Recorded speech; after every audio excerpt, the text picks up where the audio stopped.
आवाज़ उठाई और निश्चित रूप से राजस्थान के अंदर बहुत बड़ी घटना है कि भारतीय जनता पार्टी कल अपने शासनकाल के 2 साल पूरा कर रही थी और 2 साल पूरा करने के उपलक्ष्य में ये वीडियो वायरल हुआ यहाँ पे, जिस वीडियो में बीजेपी के एक विधायक खींवसर से वो 40% कमीशन की मांग कर रहे हैं और अपने बेटे को भी इन्वॉल्व कर रहे हैं, पैसा भी ले रहे हैं 10 लाख रुपए। ये दुर्भाग्यपूर्ण है, सीधा सीधा संघीय ढांचे पर पड़ा है। अगर हम लोग खींवसर विधायक के साथ साथ जो हमारी महिला 2 विधायक कांग्रेस पार्टी की अनीता और तीसरी बयाना रूपा से बानावत, रितु बानावत, और इसके अंदर 2 बीजेपी के लोग हैं। रितु बानावत के पति भारतीय जनता पार्टी के बड़े नेता हैं लंबे समय, मतलब भ्रष्टाचार के अंदर भी गठबंधन कर लिया दोनों पार्टियों ने कि मिलजुल के राजस्थान को लूटेंगे होगा।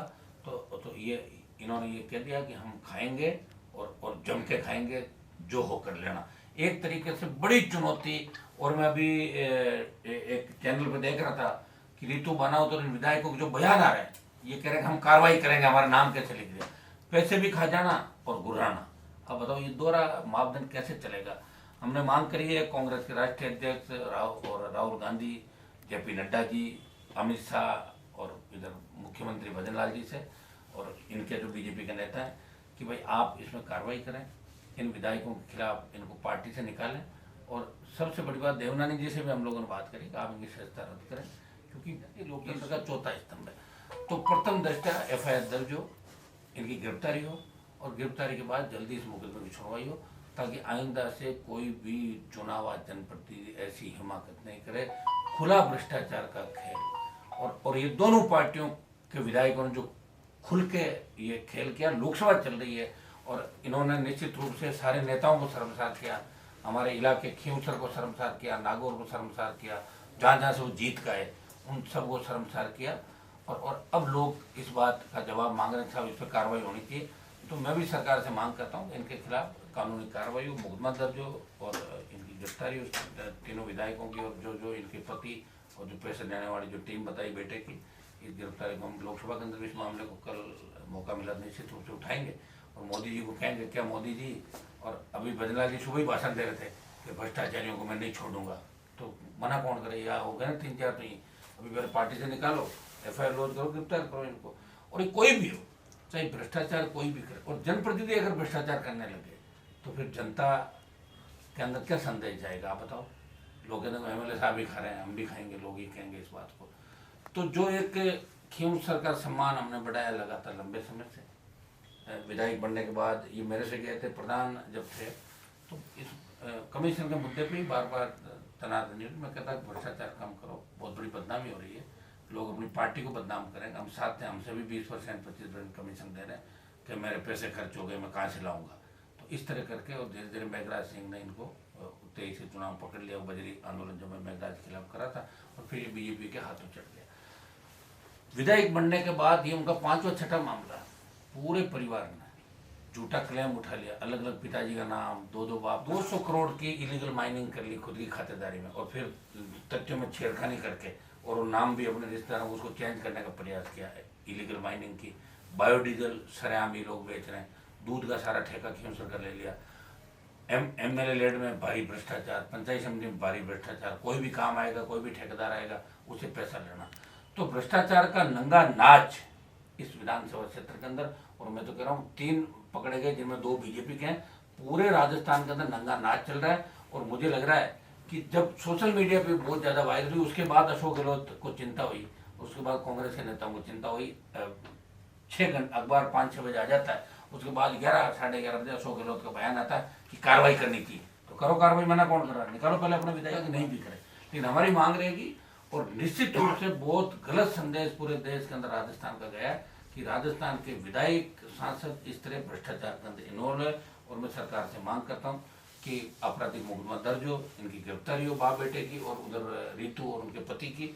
और तीसरा मतलब ये मुझे पता है कि अशोक गहलोत के समय बीजेपी के 1-2 लोगों के खिलाफ से स्टिंग का इन्होंने कोशिश करवाई थी कुछ लोगों ने, तो उसमें भी मुकदमे दर्ज हुए थे। तो मुकदमे दर्ज होने चाहिए और गिरफ्तारी होनी चाहिए। अगर भजनलाल जी चाहते हैं कि 2 साल की उपलब्धि में कुछ, क्यों भजनलाल जी का ज़्यादा समय बचा नहीं, मैं आपको बता दूं, दिल्ली बहुत नाराज है, कुछ भी नहीं कर रहे हैं, कोई रिजल्ट नहीं आ रहा है। और इस हिसाब से अगर पंचायत चुनाव है तो बीजेपी बहुत पिछड़ जाएगी। और इनके नेतृत्व में अगर अगली बार चुनाव 28 का, तो कोई बड़ी बात नहीं, भारतीय जनता पार्टी तीसरे दल के रूप में चली जाएगी, जो राजस्थान की हिस्ट्री के अंदर आज तक नहीं गई, एक नया इतिहास भी बन सकता। तो मैं दोबारा से मांग कि इन भ्रष्टाचारियों के खिलाफ नकेल कैसे, और भ्रष्टाचार जो नीचे से लेकर ऊपर तक, हम ये कह रहे हैं कि ऊपर से अगर शुरुआत करोगे तब नीचे सुधार होगा। अब ये तो ऊपर से भ्रष्टाचार आप करोगे, तो इन मैं तो कह रहा हूँ इनके जितने भी पैसा इन्होंने दिया, जिन इस 2 साल 1.5 साल के अंदर जो भी काम यहाँ हुए, इनकी सिफारिश जो काम हुए, इनके सारे सिफारिश लेटर सीएम को मंगाने चाहिए, देखना चाहिए कहाँ कहाँ फंड दिया, कहाँ कहाँ नहीं दिया, उन सब की भी डीएमएफटी का जो पैसा भी दिया उसके अंदर भी जांच होनी चाहिए कि एमएलए के रिकमेंड में जो जो काम हुआ उनमें कितना पैसा लिया गया। निश्चित रूप से बहुत बड़ा घपला घोटाला है। और इनके बाकी भी जो बायोडीजल, माइनिंग और फसल बीमा के जो मामले, उनमें भी दर्ज करके इन्होंने फार्म के अंदर भी जो तथ्य छुपाए उसकी भी जांच हम करवा रहे हैं। तो निश्चित रूप से नागौर खींवसर की बदनामी है, किसान कौम की बदनामी है, और हम सब की ये बहुत बड़ी बदनामी आज इस वायरल वीडियो के बाद हुआ। मैं धन्यवाद दूंगा भास्कर के जो स्टिंग जिन लोगों ने जाना टेलीफोन लेके, क्योंकि जो भी स्टिंग करता है तो निश्चित रूप से उसकी दुश्मनी बढ़ जाती है। और लोकतंत्र का चौथा स्तर मीडिया इसलिए कि जब नेता चुप हो जाते हैं, सब मिल जाते हैं, तो मीडिया कहीं न कहीं से बात को उठाता है। तो मैं तो ये कह रहा हूँ कि आपको जनप्रतिनिधियों का ध्यान रखना चाहिए, अधिकारियों का भी, तो अधिकारी गड़बड़ी करता है तो उसका भी इलाज इसी तरह करना चाहिए, ताकि अपना आजकल लोग सोशल मीडिया की ताकत सबसे बड़ी ताकत है। आप देखिए देश के अंदर ट्रेंडिंग में शायद 2 नंबर 1 नंबर पे मामला आ गया, तो कार्रवाई तो होगी, ये तय है। ये पार्लियामेंट में भी उठेगा मामला कि भाजपा कांग्रेस ने मिलकर राजस्थान में भ्रष्टाचार किया, दोनों पार्टियां मिली हुई है, और ये सबूत इन्होंने वायरल वीडियो में दे दिया कि एमएलए लेड का पैसा भी मिलकर खा रही दोनों पार्टियां। एक भाई साहब ये तो 40% वसूला जा रहा है, और उसके बाद अधिकारियों को लेकर भी वीडियो में चर्चा हो रही है कि कुछ उनको देना पड़ेगा। सही है, मतलब 50% अधिकारी तो टोटली सुनिए मेरी बात, जैसे नागौर का एसडीएम है जिसको लगा रखा है, यहाँ कल कोई लैंड पे कब्जा कर रहे थे, मैंने फोन किया, एसडीओ मौके पे गया, उसके बाद एसडीओ का खुद का एक प्लॉट है उसके अंदर, उसके बाद एसडीओ ने फोन बंद कर लिया, उसका भाई कोई तीसरा होगा, एक्शन वो होगा, तो नीचे तहसीलदार होगा, सारे अधिकारी भ्रष्टाचार में लिप्त है। और जो भ्रष्टाचार करना चाहते हैं वही नागौर आते हैं। इनका काम है कि जैसे हनुमान जी किसी के खिलाफ मामला उठाएंगे तो हम जाके कह देंगे सीएम साहब को कि साहब हनुमान जी को हम कमजोर कर रहे हैं, देखो देखो हमने खींवसर सीट में कब्जा कर लिया, हनुमान जी कमजोर, इस आड़ में भ्रष्टाचार कर, ये धंधा लोग है यहाँ पे, मेरे नाम से 4 बुराई करो और नागौर में भारी भ्रष्टाचार करो। तो ये हो गया, पब्लिक मारी जा रही है, आप देखिए पैसा ही नहीं पहुंच रहा है, इसका मतलब पब्लिक के पास कुछ भी नहीं पहुंच रहा। आप तो मेडिकल, मैं ये कह रहा हूँ, मैं दिशा की मीटिंग लेता हूँ, मैं उपस्थित यहाँ दर्ज कराता हूँ। आप ये बताइए, पूर्व सांसद जब खुद भूमाफियाओं को वो संरक्षण दे रही है, गाड़ियों में लेके घूम रही है, तो कैसे इस स्टेट का, इस जिले का क्या होगा? ये तो बाढ़ जब खेत को खाने लग जाए तो उस खेत का क्या होगा? ये निश्चित रूप से बहुत बड़ी विडम्बना है। और मैं नागौर के एसडीएम को ठीक मानता था, लेकिन कल की घटना के बाद पता लगा वो भी यहाँ लूट खसोट करने के लिए भी बैठा है। लंबी पर्सनल की हाइट अच्छी, उसकी खाता पीता अच्छा है और कब्जे भी अच्छे कर लेता है। कल का कब्जा जो 53 नंबर में था, निश्चित रूप से उसका भी बहुत बड़ी उसके अंदर भूमिका रही। कोई भी भूमाफिया हो, अगर कहीं भी करे तो उसका इलाज होना चाहिए। बताओ, जब हमारे नेता नांगड़े और अधिकारी इसके अंदर मिल जाएंगे तो कैसे काम चलेगा, बताओ मुझे। ये सर डीएमएफटी का जो बजट खींवसर में अलॉट हुआ 10 करोड़ रुपए का, उसमें कई जगह एजेंसी बदल दी गई और कुछ ग्राम पंचायतों को वंचित भी रख दिया। तो वो ये जानबूझ वो ऐसा था कि जब मैं भी बैठा था उसके अंदर, हम ट्रस्टी हैं, एमपी ट्रस्टी है, एमपी के बाद एमएलए ट्रस्टी हैं, तो डीएमएफटी के अंदर ज़्यादातर तो अधिकारियों ने दिया, इनको नॉलेज भी नहीं एमएलए साहब को। और फिर जो इन्होंने अपनी सेटिंग इन्होंने कर रखी थी, उन पंचायतों का नाम लिख दिया। कुछ पंचायत हैं जहाँ इनको वोट कम मिला, तो उसके अंदर पीछे जाके 7-8 की एजेंसियाँ बदलवाती। वो मैंने कलेक्टर को कहा भाई आप ऐसे क्या करो, अंदर तो अपनी बात दूसरी हुई, पंचायत के माध्यम से काम हो, ताकि ज़्यादा से ज़्यादा काम में पारदर्शिता और सही काम हो। सर, इस मामले में अभी सुबह सीएमओ ने रिपोर्ट मांगी है, तो सर आपको क्या लगता है? भाई मैं तो सीएम पे तो भरोसा मेरा तो है, क्योंकि सीएम मैच्योर ही नहीं, तो क्या आप कैसे उम्मीद करें सीएम पे, बताओ। ये तो कोई सीएम हटे जब भी राजस्थान का भला हो सकता है। अब हमारा मकसद कोई खींवसर विधायक और ये विधायक नहीं, ये तो चलो भ्रष्टाचार में पकड़े गए, इसलिए हम इन बातों का जवाब हमें देना पड़ रहा है। जवाब नहीं देंगे, लोग कहते हैं जवाब ही नहीं दिया। बाकी हमारा नहीं तो कोई इनसे फर्क पड़ना, सीएम कार्रवाई करे तो अच्छा, नहीं करे तो अच्छा। हमारा काम जनता को जागरूक करना, और लोकसभा का अंदर इस बात को उठाएंगे। आवश्यकता पड़े तो प्रधानमंत्री से भी मिलने का समय मांगेंगे इस विधायक के और इन दोनों विधायकों के कारनामों के खिलाफ, और जो नेता भ्रष्टाचार के अंदर इन्वॉल्व है उनके खिलाफ।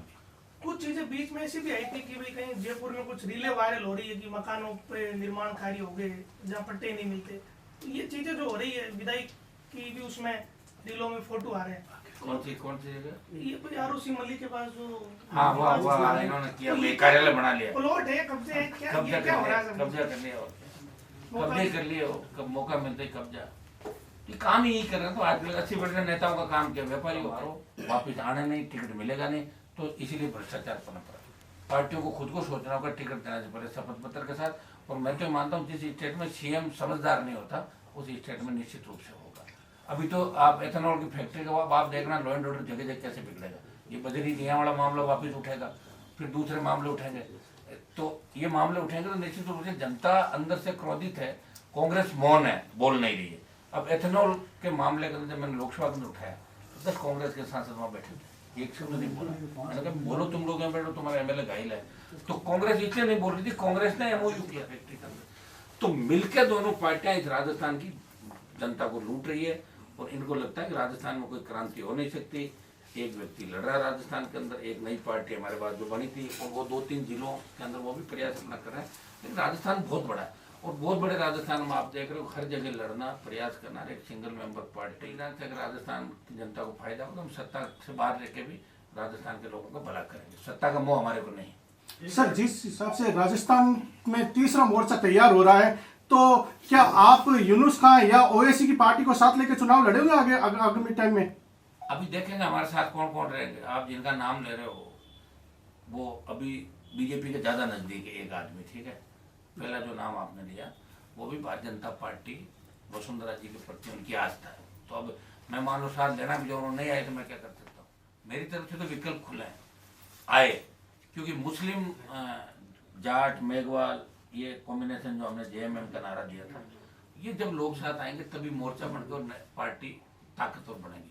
लेकिन अगले कौन कौन लोग आएंगे साथ? तो मेरे किरोलाल जी भी थे 18 में, 6 महीने पहले चले गए। साथ आए और साथ दे, तब जाके मोर्चा बनता है। और मोर्चा नहीं बनता, मैं तो ये कह रहा हूँ पार्टी, एक पार्टी ताकतवर होकर उभरे। राष्ट्रीय लोकतांत्रिक पार्टी इस बार बड़ी ताकत के साथ उभरेगी, और क्योंकि राष्ट्रीय लोकतांत्रिक पार्टी का जो प्रभाव है वो 30 से 35 जिलों में है राजस्थान के अंदर। आदिवासी बहुल्य 4-5 जिले ऐसे होंगे जहाँ आरजेपी का प्रभाव आपको मान सकते हो। बाकी हर जगह राष्ट्रीय लोकतांत्रिक पार्टी ने 18-23 के अंदर दस्तक दी, चुनाव लड़ा, मजबूती के साथ खड़ी रही, और बड़े आंदोलन, बड़ी रैलियां जो राजस्थान में करी वो राष्ट्रीय लोकतांत्रिक पार्टी ने करी। जब लोग ना उम्मीद हो जाते हैं तो आरजेपी पार्टी ही लोगों को न्याय दिलाती है। चाहे एसआई भर्ती का मामला देख लो, चाहे बजरी आंदोलन देख लो पिछली बार, कि मेघराज सिंह को भी अगर हवा खिलाई और जेल में भेजने का प्रयास किसी ने किया, और उसको ये बताया कि लोकतंत्र सबसे बड़ा होता है, पैसे से खरीदा नहीं जाता हर नेता, वो आरएलपी की ताकत नहीं बताया था। अब लोग हमें नहीं समझ पाए, वोट नहीं दिए। अगर हमारे 10-12 विधायक होते तो आज राजस्थान की स्थिति ये थोड़ी होती। इसलिए एक सांपना दूसरा नागना, चोर चोर मोसेरे भाई वो। और भ्रष्टाचार के अंदर भी इन्होंने देखो गठबंधन के साथ भ्रष्टाचार किया, और एक साथ वीडियो वायरल हुए, और कमीशन भी इनका लगभग शायद 40% ले रहा है, एक दूसरा 30, उसको होगा नहीं, वो जितना भी ले रहा है।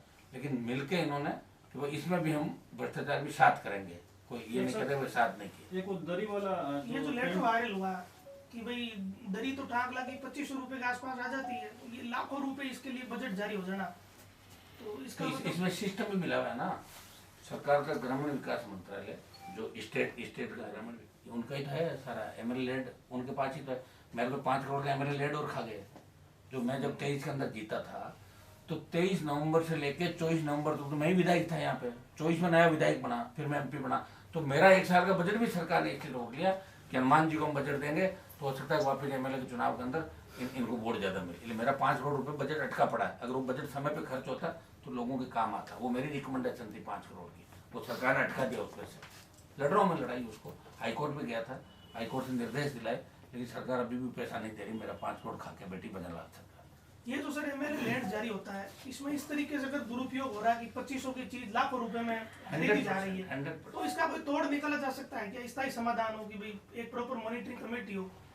इसका तो तोड़ ये, या तो एमएलए लेड खत्म कर दो, ठीक है, और या फिर एमएलए लेड की मॉनिटरिंग और इस तरह एमएलए लेड की जांच के लिए अलग एक वो बना है। एमएलए लेड में अगर एमएलए कोई गलत रिकमेंडेशन करता है तो ये उन अधिकारियों की जिम्मेदारी जो नीचे बैठे हैं वो भी बराबर के वो बनेंगे मुलजिम। बार बार इसमें सीईओ का नाम आ रहा है, तो सीईओ जो भी है, इसका मतलब जो सीईओ वो भी उकसा रहा होगा दरी के लिए, जहाँ सीईओ थे, तो बात तो वहीं से आई है ना। तो तो उन पर भी कार्रवाई होनी चाहिए। इस मामले को भ्रष्टाचार निरोधक ब्यूरो को आज ही सीएम को देना चाहिए, अगर उनकी बात में दम है तो। वैसे सीएम की बात में दम नहीं, मैं नहीं मानता। एक तरीके से सीएम को तो लोग मजाक मानते, भाई नहीं मानते सीएम को, स्कूलों में मानते जिन हैं। चीजों की जरूरत है नहीं, जरूरतें पैदा करके दी जा रही है जबरदस्ती की, और जो स्कूलें गिर रही है उनको ठीक नहीं करो, जो बच्चे खत्म हो गए उनको पैसा अंदर एक एक बकरी दे रहे हो आप झालावाड़ के अंदर। जो सीएम को कम से कम 50 लाख 1 करोड़ रुपया देना चाहिए, वसुंधरा जी का इलाका था, वो मामले को लोकसभा के अंदर हमने उठाया, बड़े आंदोलन चले। हमारे बच्चों को बैठने की जगह नहीं, बच्चे जान गंवा रहे, वहां नहीं दे रहे हो, दरी पट्टियों के लिए भ्रष्टाचार आप कर रहे हो।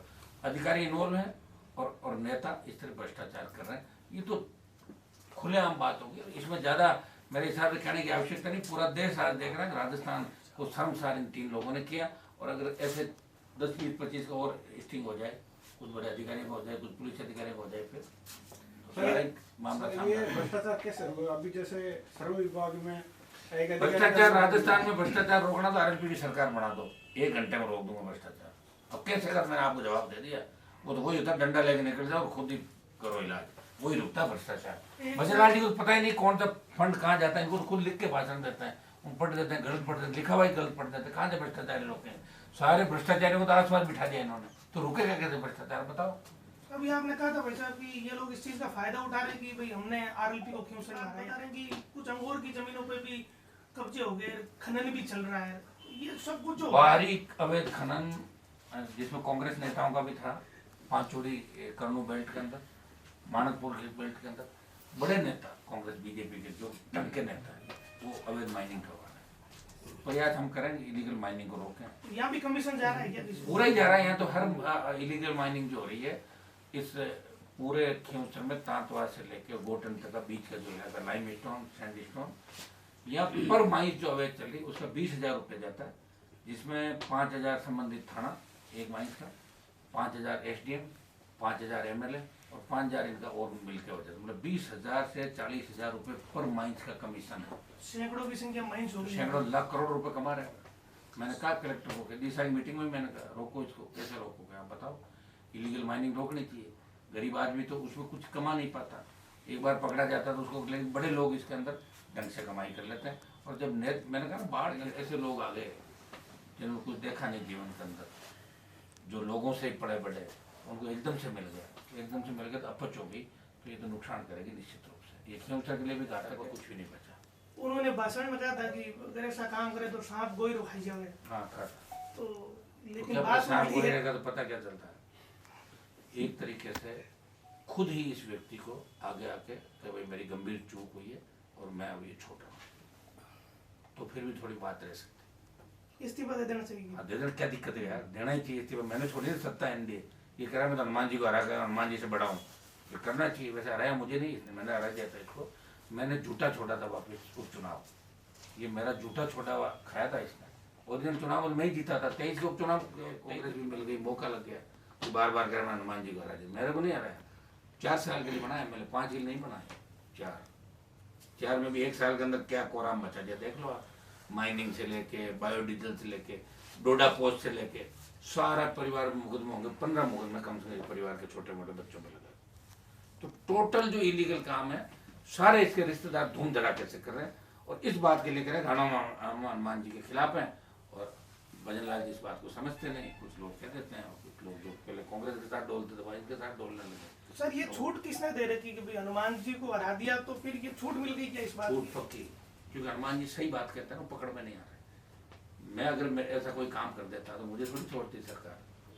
मेरा तो 2 लाख रुपए लेके बिजली का जो बिल था, पैसा दिया हुआ, कनेक्शन जब काट दिया इन्होंने, जब मैं डीबी से जीत गया तो भी रिव्यू लगा रहे हैं कि डीबी में गलत फैसला हुआ था, वापस करो इसको। तो सरकार जितनी हड़केपन पे आ गई, सारी पंचायतों को मैंने तो कहा नहीं किस तरह तोड़ मरोड़ करके, उससे क्या फर्क पड़ता है, क्या फर्क पड़ेगा बताओ मुझे। आज ये बाहर सरपंच बैठे इतने सारे, आराम से बैठ के बात कर लेते हैं इनसे। जब पहले कमिटमेंट हो गया था तो नागौर पंचायत समिति में इस तरह अलाय से बालाजी को ले गए, तो इन लोगों से बात तो करते हैं एक बार। कहाँ बालाजी तो नोखा के पास है, अलाय मिड है, या इनको बैठा के सहमति बनवा देते, कोई कोई बात रखवा देते। अभी सारे लोग आंदोलन करेंगे, बता रहे हैं सरकार यहाँ की से किसी प्रस्ताव आया कहीं भेजा, पता नहीं फिर कैसे बालाजी बन गई। 100%। तो ये तो बहुत बड़ी विडम्बना, और सुनने वाला कोई नहीं, किसको क्या। कांग्रेस के लोग अपना, अब बताओ जब कांग्रेस का प्रदेश अध्यक्ष कह रहा है पकड़ो बड़े मगरमच्छ को, चुनौती दे रहा है ना, तो पकड़ लो, पकड़ना किसको सब पता है बीजेपी को। सर एक मेरा सवाल है, जैसे रेवंत राव डांगा कई टाइम में आपकी ही पार्टी का था, और क्या आपकी पार्टी से ऐसे कार्यकर्ता आगामी टाइम में किसी दूसरे में जाकर ऐसा काम करेंगे तो आपकी पार्टी की बदनामी नहीं होगी? ना ना ना, ऐसे तो मेरी बात सुनो, ये भजनलाल जी भी पहले क्या करते थे आपको पता, सीएम बन गए। ये आगे का क्या है, पीछे का क्या, अपना हाथोड़ी बच्चा पैदा होता है माँ बाप के सामने हो जाता 25 साल बाद, उसका इलाज है क्या किसी के पास कि आगे क्या होगा? किसी ने सोचा क्या कोरोना आएगा, आगे ना मर गए लोग। मैं ये कह रहा हूँ, मेरे यहाँ ट्रेनिंग ईमानदारी की, मेरे यहाँ जब तक था तो मैं रोज इसको डांट डपट करता था, भ्रष्टाचार मैंने नहीं करने दिया इसको। और जैसे ही मुझे छोड़ के गया लोगों ने पकड़ लिया, अगला लूट खसोट कर ही रहा है, यहाँ कोई रोकने वाला नहीं है। आगे पीछे का क्या पता, मैं मेरी गारंटी ले सकता हूँ। मैं क्या कह रहा हूँ, मेरी जवाबदारी, मैं हर चीज के लिए मैं जिम्मेदार हूँ कि मैं ईमानदारी के साथ इस देश की, इस प्रदेश की, देश की, क्षेत्र की सेवा करूँगा। अब साथ वाला का क्या पता भाई, साथ वाला क्या कर जाए। और मेरी पार्टी का आदमी अगर कोई काम करता तो अभी तो तुम्हें निकाल देता 15 मिनट का, रोकता थोड़ी उसको। और सर अब इस मामले में कोई ठोस कार्रवाई या सरकार बड़ा मांग कर ली ना हमने, आपराधिक कृत्य बनता है, मुकदमा दर्ज करें, और हाईकोर्ट में इसके अंदर अखबार की न्यूज के आधार पर हाईकोर्ट संज्ञान लेके गिरफ्तारी के आदेश दे सकते। हम लोग प्रयास करेंगे और राष्ट्रीय लोकतांत्रिक पार्टी आवश्यकता पर लोकसभा में इस बात को उठाएंगे, आरएलपी आंदोलन भी करेगी, इन भ्रष्टाचारियों के खिलाफ ढंग से वो ताकत के साथ लड़े पकड़े। लेकिन जिस व्यक्ति को भ्रष्टाचार विभाग के डीजी की जिम्मेदारी थी, मुझे नहीं लगता कि वो आदमी कुछ करेगा, क्योंकि सारी टीम जो डीजी के आसपास लगी है, जो वो लोग थे जो गहलोत की सरकार गिरी थी, उसमें फोन टैप कर रहे थे हम लोगों। तो मुझे नहीं लगता कि कोई कार्रवाई ये इंटरेस्टेड होंगे। ये तो भजनलाल क्या करेगा, अब इनका तो अभी हालत ये बीजेपी के अंदर कि बीजेपी के अंदर किसी आदमी का कोई कमिटमेंट हो जाता है तो गारंटर कोई नहीं कि उस बात पे सहमति भी होती है, उसी पे लड़ते रहते हैं। सर कोई कुछ करेगा ही नहीं तो फिर होगा क्या इस मामले में? होगा 28 में सब लोग मिलकर दोनों पार्टियों को चेंज करेंगे, और क्या होगा, यही होगा। फिर क्रांति होगी, सड़कों पर आएंगे लोग, लॉ एंड ऑर्डर बिगड़ेगा, और क्या होगा, वही होगा लास्ट में। देश आजाद नहीं हुआ जब कैसे हुआ था, बाद में हुआ था ना आजाद, तो वही होना पड़ेगा, लोगों को बलिदान देना पड़ेगा भाई। यहाँ भी राजस्थान की धरती शायद कोई बलिदान मांग रही होगी किसी की, हमने तो दे दिया बलिदान, 20 साल से लड़ी रहे सड़कों पर। सर 2023 का मुआवजा अभी तक नहीं आया कई किसानों के, तो इसके पीछे क्या कुछ कहना चाहूँगा? देखिए दिल्ली से मुआवजा नहीं आया, इसका हम प्रयास करेंगे सब किसानों को, सब यहाँ के जिले का चार्ज किसी के पास है, कहीं का किसी के पास है, पहले दलाल सब जगह छोड़ दिए।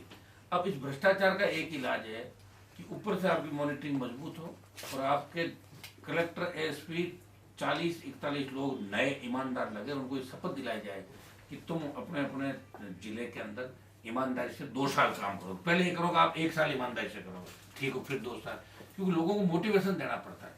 कहाँ करेगा इस सरकार के अंदर, जवाहर मैडम से लेके कन्हैयालाल से लेके जोगाराम जमीनों का धंधा कर रहा है, के को आप देख लो, आपके 2-3-4 मंत्री और आगे जिनके रोज इनाम आ रहे हैं, अब एमएलए जिस तरह कर रहे हैं, कौन करेगा इस सरकार के अंदर? मुझे बताओ, दिल्ली वालों ने राजस्थान को पटक दिया, हमें जरूरत नहीं है अभी, 28 में चुनाव है, 26 के लास्ट में देखेंगे।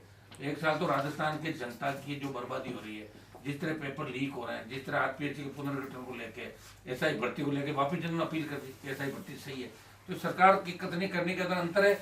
और निश्चित रूप से राजस्थान में एक नई क्रांति की आवश्यकता है और जल्दी आरएलपी पार्टी इन सब मुद्दों को लेकर राजस्थान में बड़ा आंदोलन करने की तैयारी कर रही है। सर एक सवाल और है कि ये एमएलए के लिए तो बहुत छोटी सी चीज होती है एमएलए लैंड का मसला, इसका मतलब सर बड़े उद्योगपति तो प्रदेश की नीति निर्माण को भी वही प्रमोट कर करते रहे हैं, होंगे। नीति निर्माण तय वही जब करते ये हैं। लोग 40% बहुत उस समय नाथुराम जी मिर्जा बड़े नेता थे यहाँ के, और उनके भतीजे रिजपाल मिर्जा और इन लोगों ने जेके में सारा ट्रांसपोर्ट का काम ले लिया और 30 साल तक जेके के गुलाम बन के रोज के 2 लाख रुपए इनके घर आते थे बैठे डेली के, और वहाँ लड़ाई झगड़े करा के वहाँ आदमी मरवा दिए, जेके एक इन्होंने कब्जा कर लिया। अब अंबुजा आई, मैं लोगों को रोजगार की बात करता हूँ, जल्दी चालू कराने की बात करता हूँ, बड़े मुआवजे की बात करता हूँ, ये वहाँ बैठ जाता है ग्रुप सारा मेरा विरोधी बैठ के, कोई ट्रक लगा लेगा, कोई ट्रांसपोर्ट कर लेगा, कोई कैंटीन ले लेगा।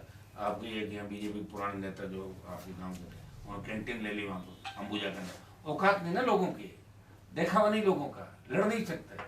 भगत सिंह तो बने लेकिन पड़ोसी घर में बना, हमारे घर में नहीं, शहीद हो जाएगा, ये आपका आ गया इधर। तो जब आपके पॉलिटिकल लीडर और समाज को नेतृत्व देने वाले लोग जब उनकी सेठों के मुनीम बन जाएंगे तो फिर जनता का क्या होगा, तो आप खुद बता सकते हैं। राजस्थान में क्या जनता के हित की नीतियां नहीं, सुनिए मेरी बात, राजस्थान आप देश के अंदर देखें, प्रदेश के अंदर देखें, इधर पे जमीनें खरीद ली किसानों की, डीएलसी हमारी बहुत कम है, लोग जानते नहीं डीएलसी के बारे में। भारतमाला, कितनी जमीन भारतमाला में ले ली, इसका जितना उपयोग होना चाहिए नहीं, भारतमाला में कितने एक्सीडेंट हो रहे हैं। और पंजाब हरियाणा जो मुआवजा दे रहा है उससे 25% अपन नहीं दे रहे हैं। तो जमीन तो आप ले रहे हो किसान की, मुआवजा क्या दे रहे हो भाई? ये सीमेंट कंपनियां जो आ रही है ये दे रही 5 लाख 7 लाख 8 लाख रुपए, और बाजार दर है 25 लाख रुपए। अब रेलवे की जो लाइन आ रही है मेड़ता के अंदर 30 लाख रुपए बाजार भाव है, और आप दे रहे हो 5 लाख रुपए बीघा। आने देंगे उनको, रोकेंगे, प्रयास करेंगे, एक जगह बैठ जाता है वो कितनी लड़ाई लड़ेगा बताओ?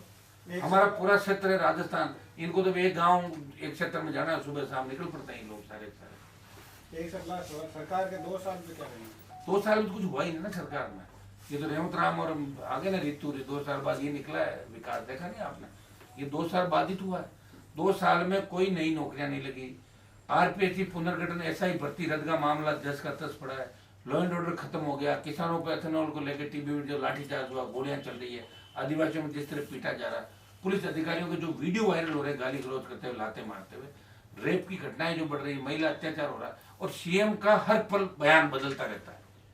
मुझे तो पता ही नहीं, मैं तो सीएम की बात को सुनता भी नहीं कि कोई न कोई इस तरह की बात कहते हैं और अपनी बात पे रहते नहीं, वो बिल्कुल नहीं रहते। सर एक सवाल मेरा है कि आप जनता की बात करते हो, तो जिस हिसाब से अभी एसआईआर हो रहा है और बिहार में भी चुनाव वोटों को काटा गया है, तो राजस्थान में एसआईआर हो रहा है, तो हमारे साथ में कुछ, हमारी जनता के साथ में कुछ ऐसा होगा तो आप क्या करेंगे? आपने एसआईआर में मेरा भाषण सुन लिया था लोकसभा में? जी।